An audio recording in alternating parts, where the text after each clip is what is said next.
Hello friends, welcome to our YouTube channel commerce target NET and JRF. मैं हूं नवीन ग्रोवर। स्वागत है आप सबका हमारे यूट्यूब चैनल पर। आज हम आपके लिए एक नया लेक्चर लेकर आए हैं। जैसा कि हमारी जो बिजनेस इकोनॉमिक्स यूनिट है वो चल रही थी, उसका हमने एक टॉपिक है जो डिमांड फंक्शन, वो हमने 2 पार्ट में किया था। जिस पार्ट 1 और पार्ट 2 वो हमने कर लिया था। आज हम उसी सीरीज़ में एक नया जो चैप्टर है वो या टॉपिक है कहें तो वो लेकर आए हैं, इलास्टिसिटी ऑफ डिमांड। उसका कुछ पार्ट हम आज आपके लिए लेकर आए हैं। इसको हम पार्ट 1 कह सकते हैं, इलास्टिसिटी ऑफ डिमांड का। गाइस, ये लेक्चर देखने से पहले हमारा जो डिमांड का लेक्चर था, डिमांड फंक्शन के ऊपर जो हमारे 2 लेक्चर थे, वो प्लीज़ ज़रूर देखना ताकि आपको टॉपिक अच्छे से समझ में आ जाए, क्योंकि दोनों टॉपिक क्या हैं आपस में इंटरलिंक्ड हैं, दोनों टॉपिक आपस में जुड़े हुए हैं। डिमांड वाला जो टॉपिक है उसका जो लिंक है वो आपको डिस्क्रिप्शन बॉक्स में मिल जाएगा। तो गाइस आइए स्टार्ट करते हैं इलास्टिसिटी ऑफ डिमांड का हमारा टॉपिक। इलास्टिसिटी ऑफ डिमांड पढ़ने से पहले गाइस हमने पिछला जो चैप्टर है उसमें एक टॉपिक पढ़ा था, law of demand. Law of demand क्या क्या कहता है कि प्राइस के अप हो जाने पर डिमांड का डाउन हो जाना, या फिर प्राइस के डाउन हो जाने पर डिमांड का अप हो जाना। लॉ ऑफ डिमांड क्या कहता है कि other things being remain constant, जो अदर थिंग्स हैं, अदर थिंग्स क्या रहेंगी, कांस्टेंट रहें, और प्राइस के बढ़ जाने पर डिमांड कम हो जाए और प्राइस के कम हो जाने पर डिमांड बढ़ जाए, तो हमारा ये क्या कहलाता है, ये हमारा लॉ ऑफ डिमांड कहलाता है। तो गाइस एक तरह से ये हमारी क्या थी, क्वालिटेटिव स्टेटमेंट है जो हमें सिर्फ डायरेक्शन बताती है। क्या बताती है?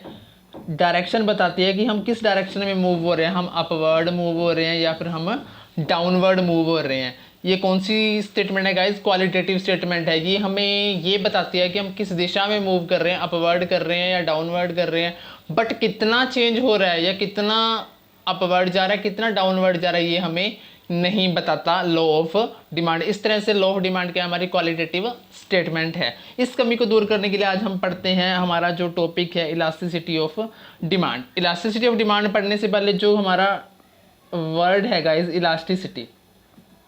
इलास्टिसिटी का मतलब है फ्लेक्सिबिलिटी। फ्लेक्सिबिलिटी का मतलब है कि किसी चीज़ को हम कितना खींच सकते हैं, रबड़ की तरह हम कितना खींचा जा सकता है, उसमें कितना चेंज किया जा सकता है। तो इलास्टिसिटी ऑफ डिमांड क्या है हमारा गाइस? क्वांटिटेटिव एस्पेक्ट्स है या फिर क्वांटिटेटिव स्टेटमेंट है जो हमें बताएगी कि कितना चेंज हुआ, एक वेरिएबल में चेंज आने की वजह से दूसरे वेरिएबल में कितना चेंज हुआ, हाउ मच चेंज, भी कितना दूसरे वेरिएबल में, एक वेरिएबल में परिवर्तन आने की वजह से, एक वेरिएबल में चेंज आने की वजह से दूसरे वेरिएबल में कितना चेंज हुआ, ये हमें कौन बताएगा? इलास्टिसिटी ऑफ डिमांड बताएगा। इलास्टिसिटी का मतलब कहता है फ्लेक्सिबिलिटी। फ्लेक्सिबिलिटी का मतलब होता है कि किस चीज़ में हम कितना चेंज कर सकते हैं। तो गाइस इलास्टिसिटी ऑफ डिमांड क्या कहती है? इलास्टिसिटी ऑफ डिमांड में हम क्या होता है, हमारे जो कुछ फैक्टर्स होते हैं, एक फैक्टर होता है प्राइस ऑफ गुड्स, एक होता है प्राइस ऑफ रिलेटेड गुड्स, एक होता है हमारा income of consumer, price of goods, price of related goods, income of consumer.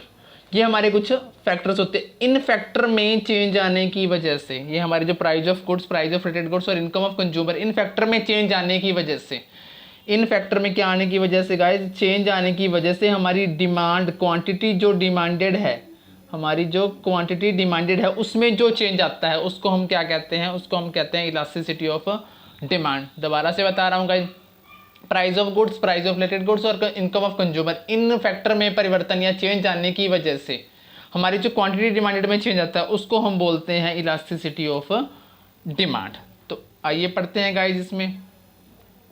In economics the term elasticity, term elasticity का मतलब क्या है? अ प्रोपोर्शनेट या percentage change in one variable relative to a proportionate या percentage change in another variable. मतलब एक variable में change आने की वजह से दूसरे वेरिएबल में जो परिवर्तन आता है, एक वेरिएबल में परसेंटेज चेंज आने की वजह से दूसरे वेरिएबल में जितना परसेंटेज चेंज आता है उसको हम क्या कहते हैं? इलास्टिसिटी कहते हैं। The quantity demanded of goods की जो quantity demanded affected by the change in, किस किस से इफेक्टेड होती है हमारी क्वांटिटी डिमांडेड है? जो price of the goods, change in price of other goods, change in income और चेंज इन अनदर फैक्टर। कहने का मतलब है हमारी क्वांटिटी डिमांडेड को इफेक्ट करने वाले जो फैक्टर हैं वो है price of goods, price of related goods और चेंज इन इनकम और change in other factor. In factor में चेंज आने की वजह से हमारी क्वांटिटी डिमांडेड में जो चेंज आता है उसको हम गाइस कहते हैं इलास्टिसिटी कहा जाता है। मतलब ये एक वेरिएबल है हमारे जो प्राइस ऑफ गुड्स है, प्राइस ऑफ रिलेटेड गुड्स है और इनकम ऑफ कंज्यूमर, ये हमारा एक वेरिएबल है। दूसरा वेरिएबल है हमारा क्वांटिटी डिमांडेड। एक वेरिएबल मतलब इनमें चेंज आने की वजह से हमारा जो दूसरा वेरिएबल है क्वांटिटी डिमांडेड, इनमें जो चेंज आता है उसको हम क्या कहते हैं, इलास्टिसिटी कहा जाता है या फिर इलास्टिसिटी ऑफ डिमांड कहा जाता है। आगे क्या कहते हैं guys, elasticity is a measure of just how much of the quantity demanded will be affected due to change in a price और इनकम। ये हमें इलास्टिसिटी हमें बताता है कि क्वांटिटी डिमांडेड में कितना परिवर्तन हुआ प्राइस और इनकम में चेंज आने की वजह से। भी इनकम और प्राइस में चेंज आने की वजह से हमारी जो क्वांटिटी डिमांडेड है उसमें कितना परिवर्तन हुआ, ये हमें कौन बताता है, ये हमें इलास्टिसिटी बताती है। Elasticity of demand is a technical term, एक टेक्निकल टर्म है जो इकोनॉमिक्स द्वारा यूज की जाती है डिस्क्राइब करने में। The degree of responsiveness of the demand for a commodity due to fall in its price. भी डिमांड क्वांटिटी डिमांडेड में क्या परिवर्तन आएगा आएगा प्राइस में फॉल आने की वजह से। फॉल इन प्राइस, हमने लो ऑफ डिमांड पढ़ा, लो फॉल इन प्राइस क्या करेगा, leads to increase in quantity demanded and vice versa. Fall in price से क्या होगा, हमारी क्वांटिटी डिमांडेड इंक्रीज हो जाएगी। वाइस वर्सा का मतलब है प्राइस के बढ़ जाएगा तो क्वांटिटी डिमांडेड डाउन चली जाएगी। तो ये हमें इलास्टिसिटी ऑफ डिमांड क्या बताती है कि प्राइस में चेंज आने की वजह से, प्राइस या तीनों फैक्टर में चेंज आने की वजह से हमारी डिमांड में क्या चेंज आएगा, सिंपली उसको हम कहते हैं इलास्टिसिटी ऑफ डिमांड। इसको इकोनॉमिक्स द्वारा यूज किया जाता है। आगे क्या कहता है कि इलास्टिसिटी ऑफ डिमांड तीन टाइप की होती है हमारी, प्राइस इलास्टिसिटी, इनकम इलास्टिसिटी और क्रॉस इलास्टिसिटी। बिल्कुल सिंपल है गाइस, इसको समझना। जो प्राइस इलास्टिसिटी होती है हमारी, प्राइस में, प्राइस ऑफ गुड्स, प्राइस में चेंज आने की वजह से हमारा डिमांड में जो चेंज आता है उसको हम बोलते हैं प्राइस इलास्टिसिटी। हमारी इनकम, कंज्यूमर ऑफ इनकम में चेंज आने की वजह से हमारी डिमांड में जो परिवर्तन आता है उसको बोलते हैं इनकम इलास्टिसिटी। क्रॉस इलास्टिसिटी होता है कि एक गुड्स की प्राइस में चेंज आने की वजह से दूसरी गुड्स की क्वांटिटी में जो परिवर्तन आता है, एक गुड की प्राइस में चेंज आने की वजह से दूसरे गुड्स की क्वांटिटी में जो परिवर्तन आता है उसको हम बोलते हैं क्रॉस इलास्टिसिटी। इस तरह से हमारी जो इलास्टिसिटी ऑफ डिमांड है तीन टाइप की है, प्राइस इलास्टिसिटी, इनकम इलास्टिसिटी और हमारी क्रॉस इलास्टिसिटी। हमारा जो टॉपिक है गाइस पढ़ने का आज का वो है प्राइस इलास्टिसिटी। तो प्राइस इलास्टिसिटी जैसा कि मैंने आपको बताया कि price of goods, price of goods है, जो गुड्स का जो प्राइस है उसमें चेंज आने की वजह से हमारी डिमांड में जो चेंज आए उसको हम कहते हैं price elasticity. The response of the consumer to a change in its price of a commodity is measured by the price elasticity of commodity demanded. कहता है कि response of the consumer, consumer का क्या रिस्पॉन्स रहेगा price में change आने की वजह से, प्राइस में चेंज आने की वजह से डिमांड में कितना चेंज आएगा और उसके ऊपर कंज्यूमर का क्या रिस्पॉन्स रहेगा, इसको मेजर किया जाता है प्राइस इलास्टिसिटी ऑफ कमोडिटी के द्वारा। सिंपल लैंग्वेज में गाइस दोबारा बता रहा हूं कि प्राइस में चेंज आने की वजह से गुड्स में कितना चेंज आएगा, उसके ऊपर कंज्यूमर का क्या रिस्पॉन्स रहेगा, ये हमें मेजर करना किसके द्वारा सिखाया जाता है, ये प्राइस इलास्टिसिटी ऑफ डिमांड के द्वारा सिखाया जाता है। The responsiveness of a change in quantity demanded due to change in price is referred as a price elasticity of demand. The price elasticity of demand is measured by dividing the percentage change in quantity demanded by percentage change in price. जो हमारी price elasticity है, price elasticity को बोलते हैं ED है।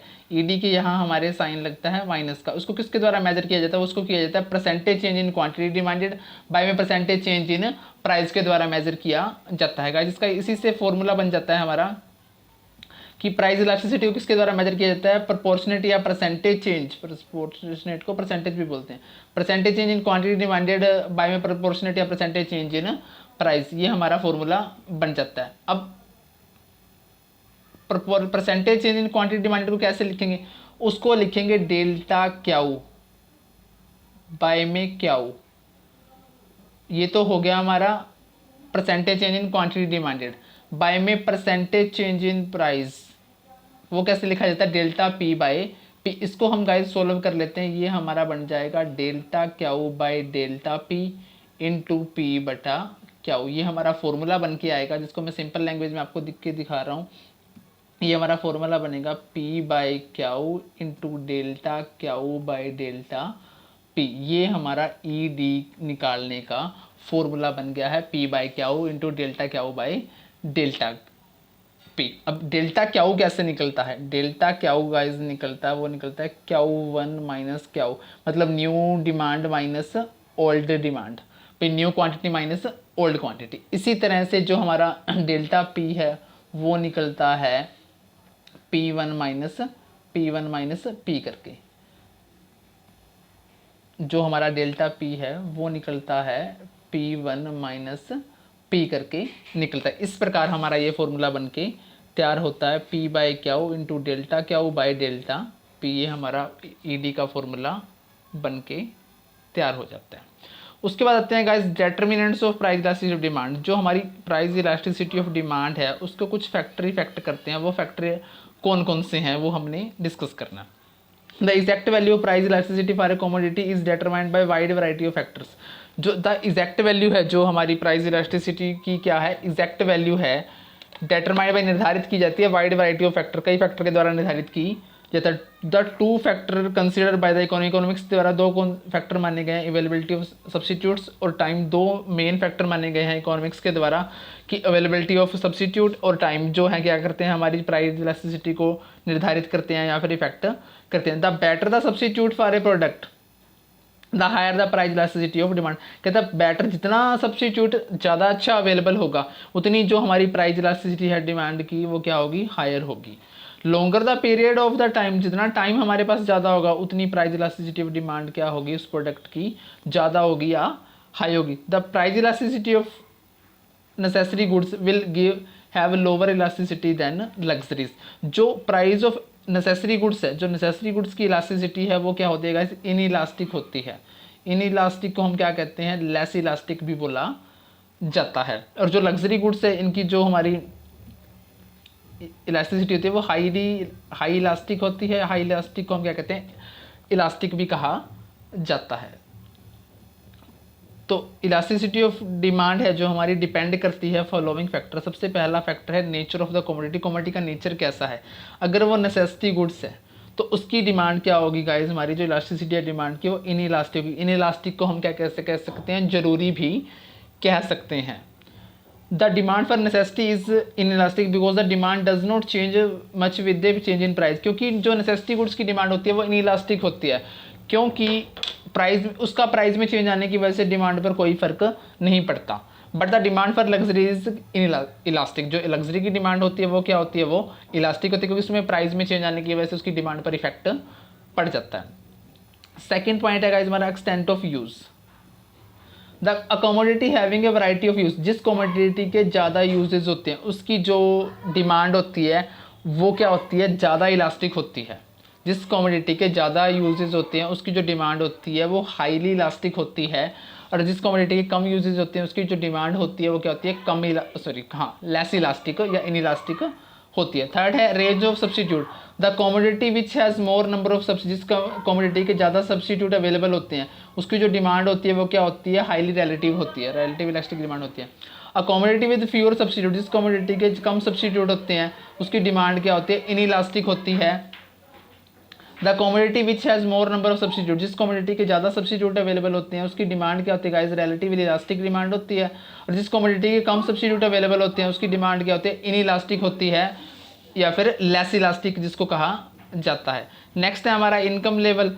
People with high income level less affected by change in price, मतलब जो high income level वाले पीपल होते हैं उनका प्राइस चेंज आने पर इनकम में कोई फर्क डिमांड में कोई फर्क नहीं आता। उनके लिए जो डिमांड होती है वो इन इलास्टिक होती है या फिर लेस इलास्टिक होती है। People with high incomes are less affected by price changes than people with low income. जो लो इनकम वाले पीपल होते हैं उनका प्राइस में चेंज आने की वजह से क्वांटिटी डिमांडेड में परिवर्तन जरूर आते हैं। उनके लिए जो प्राइस इलास्टिसिटी है वो क्या होती है, इलास्टिक होती है। और जो हाई इनकम वाले लोग होते हैं जिनका प्राइस में चेंज आने की वजह से डिमांड में कोई भी परिवर्तन नहीं आता या फिर कोई फर्क नहीं पड़ता, उनके लिए डिमांड क्या होती है, इन इलास्टिक होती है। फिफ्थ है proportions of income spent on the commodity. When a small part of income is spent on the commodity, the price changes doesn't affect the demand, therefore the demand is inelastic in nature. कहता है कि जब हम हमारी income का एक छोटा सा पार्ट किसी कमोडिटी पर खर्च करते हैं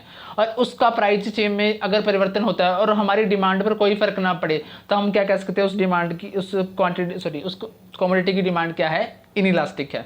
जब हम हमारी इनकम का एक छोटा सा पार्ट किसी कमोडिटी पर खर्च करते हैं और उसकी इनकम में परिवर्तन उसके प्राइस में चेंज होने की वजह से हमारी डिमांड पर कोई फर्क नहीं पड़ता, तो हम कह सकते हैं उसकी डिमांड क्या है, इनइलास्टिक नेचर की होती है।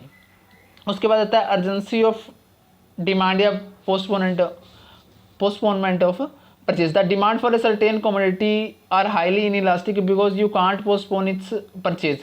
For example, medicine for any sickness should be purchased and consumed immediately. Urgency of demand या postpone of purchase का मतलब क्या होता है कि जिस चीज़ का या जिस commodity के जो यूज़ है उसको पोस्टपोन नहीं किया जा सकता, तो उस चीज़ की डिमांड क्या होती है हमारे लिए, हाईली इनइलास्टिक होती है। जैसे मेडिसिन है, जो हमारी मेडिसिन की जो यूज़ है हम उसको पोस्टपोन नहीं करता, उसके लिए जो हमारी डिमांड रहेगी उस कमोडिटी के लिए क्या रहेगी, हाईली इनइलास्टिक रहेगी। और जिस चीज़ का जो हमारा कंज्यूम है या फिर उसका जिसका प्रयोग है, यूज़ है, उसको हम अगर पोस्टपोन कर सकते हैं तो उसकी डिमांड क्या होगी, इलास्टिक होगी।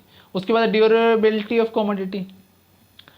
If the commodity is durable, अगर commodity durable then it is used for लंबे समय के लिए यूज होगी। Therefore elasticity of demand is high, इनकी डिमांड इलास्टिसिटी क्या रहेगी, हाई रहेगी। Price changes highly influences the demand for durables in the market. कहते हैं अगर कमोडिटी ड्यूरेबल कमोडिटी है, कोई ड्यूरेबल है तो उसका प्रयोग लंबे समय के लिए होगा, तो उनकी डिमांड क्या होगी या इलास्टिसिटी क्या होगी डिमांड की, वो हाई होगी। उसके बाद next purchase frequency of a product और recurrence of demand. The demand for frequently purchase goods are highly elastic, जिस गुड्स को हम बार बार खरीदते हैं उसकी जो डिमांड होती है वो हाईली इलास्टिक होती है देन कंपेयर टू रेयरली जो हम प्रोडक्ट खरीदते हैं उसकी कंपेयर में। जिन प्रोडक्ट को रोजाना या नेचुरल खरीदा जाता है, डेली रूटीन में खरीदा जाता है, उनकी डिमांड हाईली इलास्टिक होती है, और जिन प्रोडक्ट को हम रेयरली बाय करते हैं उनकी डिमांड क्या होती है, इनइलास्टिक होती है। उसके बाद है हमारा time in the short period में हमारी डिमांड इनइलास्टिक होती है, लेस इलास्टिक या इनइलास्टिक होती है। लॉन्ग रन में हमारी डिमांड क्या होती है कमोडिटी के लिए, मोर इलास्टिक या फिर हाई इलास्टिक होती है। शॉर्ट पीरियड में हमारी डिमांड इनइलास्टिक और लॉन्ग रन में हमारी जो डिमांड होती है मोर इलास्टिक या फिर हाईली इलास्टिक होती है।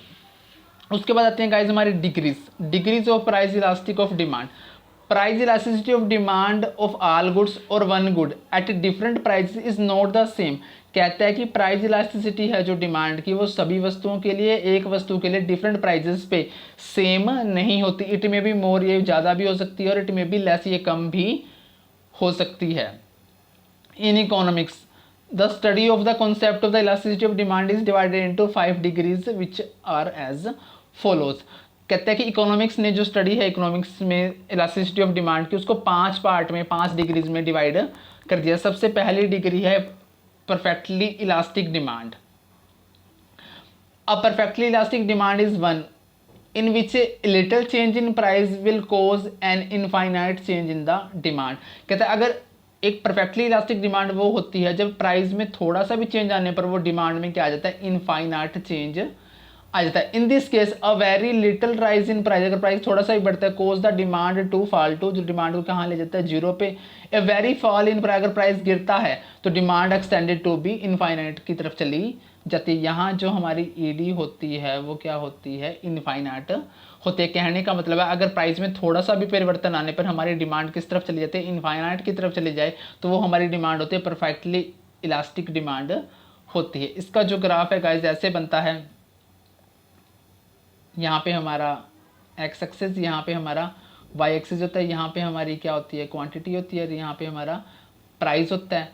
यहाँ पे क्या रहता है, ये हमारा डिमांड कर्व डी डी रहता है। कहता है कि प्राइस कांस्टेंट रहता है और उसकी हम क्वांटिटी बाय करते रहते हैं। प्राइस में थोड़ा सा भी चेंज आने पर हमारी जो डिमांड है वो क्या हो जाती है, ई डी मतलब इनफाइनाइट हो जाती है। नेक्स्ट है guys perfectly inelastic demand. A perfectly inelastic demand is one in which a change in price produces no change in quantity demanded। कहता है प्राइस में परिवर्तन आने का डिमांड पर कोई फर्क नहीं पड़ता, मतलब प्राइस जितना भी अप या डाउन होता रहे उस पर क्वांटिटी डिमांडेड पर कोई फर्क नहीं पड़ेगा। इस केस में जो हमारी डिमांड है ईडी है वो क्या हो जाती है, जीरो के बराबर हो जाती है। ईडी का मतलब है इलास्टिसिटी ऑफ डिमांड। इसका जो ग्राफ है गाइज इस प्रकार से कुछ बनेगा। ये पहले की तरह वही एक्स एक्सिस और ये हमारा वाई एक्सिस होता है, यहाँ पे हमारी क्वांटिटी होती है डिमांडेड होती है, और यहाँ पे हमारा प्राइस होता है, और ये हमारी क्या रहेगी, डी डी कर्व रहेगी। जैसा कि ये पी प्राइस है, मान लीजिए प्राइस कम होके P1 हो गया, तो भी कोई फ़र्क नहीं पड़ रहा डिमांड की तरफ। अगर प्राइस बढ़कर P2 हो जाता तो भी हमारी क्वांटिटी डिमांडेड के ऊपर कोई फ़र्क नहीं पड़ता। तो इस केस में प्राइस के कम या ज़्यादा होने का जब डिमांड पर कोई फ़र्क ना पड़े, तो इस केस में हमारी जो डिमांड होती है परफेक्टली कौन सी होती है, इनइलास्टिक डिमांड होती है। उसके बाद आता है unitary elastic demand. Unitary elastic demand is one which a percentage change in price produces an equal percentage change in demand। Simple सी लैंग्वेज में गाइस बताऊं तो क्या कहता है कि जितना चेंज प्राइस में आया, जितना चेंज प्राइस में आया उतना ही चेंज डिमांड में आए।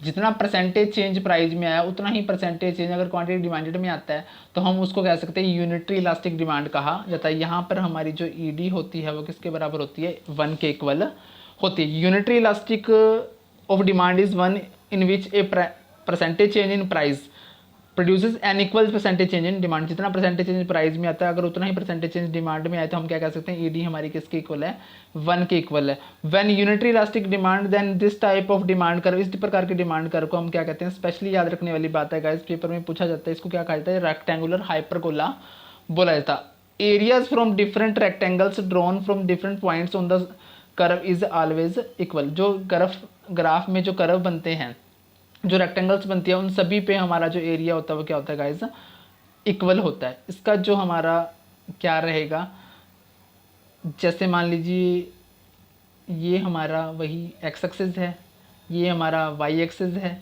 ये ऑर्गन है, ओरिजिन है सॉरी, ये क्वांटिटी है, ये हमारा क्या है, प्राइस है। तो पी प्राइस पे क्या वो क्वांटिटी हम बाय करते हैं। जितना चेंज प्राइस में आया, मान लीजिए प्राइस इतना कम हुआ, प्राइस कितना कम हुआ उतना इतना ही हमने क्या कर दिया, डिमांड में चेंज कर दिया। हमें रूल पता है कि प्राइस में चेंज आने के बाद अगर प्राइस कम हुआ तो हमारी क्वांटिटी क्या हो जाएगी, बढ़ जाएगी। जितना प्राइस में चेंज हुआ उतना ही हमारा डिमांड में या क्वांटिटी डिमांडेड में परिवर्तन होना, तो हमारा क्या कहलाता है, यूनिटरी इलास्टिक कहलाता है। इस केस में जो हमारी ईडी होती है 1 के इक्वल होती है। नेक्स्ट पॉइंट है guys, greater than unitary elastic. Greater than unitary elastic में क्या होता है गाइस, जितना परसेंटेज चेंज प्राइस में आता है, जितना परसेंटेज चेंज प्राइस में आता है, डिमांड में उससे ज़्यादा चेंज आता है। जितना परसेंटेज चेंज प्राइस में आता है, डिमांड में क्या होता है, उससे ज़्यादा परसेंटेज चेंज आए तो हम उसको क्या कहते हैं, ग्रेटर देन यूनिटरी इलास्टिक और इलास्टिक डिमांड कहते हैं। इस केस में जो हमारी ईडी होती है वो ग्रेटर देन 1 होती है। Greater than unitary elastic is one in which A given percentage change in price relatively more than percentage change in demand. जितना हमारी प्राइस में चेंज आता है, डिमांड में उससे अधिक परिवर्तन आता है, तो हम उसको क्या कहते हैं, ग्रेटर देन यूनिटरी इलास्टिक और इलास्टिक डिमांड कहा जाता है। इस केस में हमारी जो ईडी होती है इक्वल टू 1 होती है। उसके बाद है हमारी less than unitary. Less than unitary में क्या होता है, जितना प्राइस में चेंज आता है, जितना परसेंटेज चेंज प्राइस में आता है या फिर प्राइस में चेंज जितना चेंज आता है, डिमांड में उससे कम परिवर्तन आता है। जितना चेंज प्राइस में आता है, डिमांड में उससे कम चेंज आता है, तो हम उसको कहते हैं यूनिटरी इलास्टिक या फिर इन इलास्टिक डिमांड कहा जाता है। Less than unitary elastic demand is one which A given percentage change in price produces relatively less percentage change in demand. Demand में क्या आता है, कम चेंज आता है, और उसमें क्या आता है, प्राइस में ज़्यादा परिवर्तन आता है। लास्ट 2 ग्राफ गाइस मैं आपको बना के दिखाता हूँ। सबसे पहले ग्रेटर देन यूनिटरी वाला ग्राफ कैसे बनेगा, ये हमारा ये है, ये हमारा वाई एक्सिस है, ये हमारा एक्सिस है, ये हमारा ओ है, ये हमारा पी है, यहाँ पे हमारी क्वांटिटी है। मान लीजिए हमारा ये पी है और ये हमारा वो है, क्वांटिटी है, ये प्राइस और ये क्वांटिटी। प्राइस में तो गाइस चेंज आया सिर्फ इतना और क्वांटिटी में चेंज आ गया इतना, तो हमारा डिमांड कर्व क्या हो जाएगा, ज़्यादा चौड़ा हो जाएगा। तो यहाँ पे हमारी डिमांड क्या हो जाएगी, इलास्टिसिटी क्या हो जाएगी, ईडी ग्रेटर देन 1 हो जाएगी। इसी तरह जो यूनिटरी इलास्टिक है उसमें प्राइस में तो ज़्यादा चेंज आएगा, प्राइस में तो क्या आएगा गाइस, ज़्यादा चेंज आएगा, परंतु क्वांटिटी डिमांडेड में क्या आएगा, कम चेंज आएगा। ये ओ है, ये वाई है और यहाँ पे हमारा पी है। ये है पहले की तरह हमने ये बना लिया। तो मान लीजिए हमारा प्राइस तो इतना कम हो गया परंतु डिमांड क्या हुई, सिर्फ इतनी कम हुई। तो इस तरीके से हमारा जो डिमांड कर्व है ये इनइलास्टिक बनेगा। यहाँ पे हमारी डिमांड है जो लेस देन 1 बनेगी। तो गाइज ये था हमारा जो टॉपिक इलास्टिसिटी ऑफ डिमांड का एक पार्ट, जिसमें हमने क्या पढ़ी, डिग्रीज पढ़ी, उसको फैक्टर इफेक्टिंग को पढ़ा गया, और इलास्टिसिटी क्या होती है, प्राइस इलास्टिसिटी क्या होती है, इसमें हमने ये स्टडी किया। और उसके बाद हमने ये पढ़ा कि इसको कौन कौन से फैक्टर इफेक्ट करते हैं। फिर उसके बाद हमने ये स्टडी किया कि इसकी 5 डिग्रीज होती हैं। 5 डिग्री कौन कौन सी होती है? पहली होती है गाइज हमारी परफेक्टली इलास्टिक डिमांड, फिर होती है हमारी परफेक्टली इन इलास्टिक, फिर तीसरी होती है यूनिटरी इलास्टिक, चौथी होती है हमारी यूनिटरी इलास्टिक क्या कहा जाता है गाइज? रेक्टेंगुलर हाइपरबोला भी कहा जाता है। और फोर्थ होती है हमारी ग्रेटर देन यूनिटरी, और फिफ्थ हमारी कौन सी होती है? Less than unitary. ये था हमारा इलास्टिसिटी ऑफ डिमांड का पार्ट 1। इससे पहले गाइज हमने जो डिमांड फंक्शन के 2 लेक्चर प्रोवाइड किए हैं उसका लिंक आपको डिस्क्रिप्शन बॉक्स में मिल जाएगा। वो ये लेक्चर देखने से पहले उस लेक्चर को ज़रूर देखना। और जो लोग हमारे चैनल से नहीं जुड़े हैं या पहली बार वीडियो को देख रहे हैं तो प्लीज़ चैनल को सब्सक्राइब जरूर करें। अगर वीडियो अच्छी लगे तो कमेंट करें और लाइक करें। Thank you guys.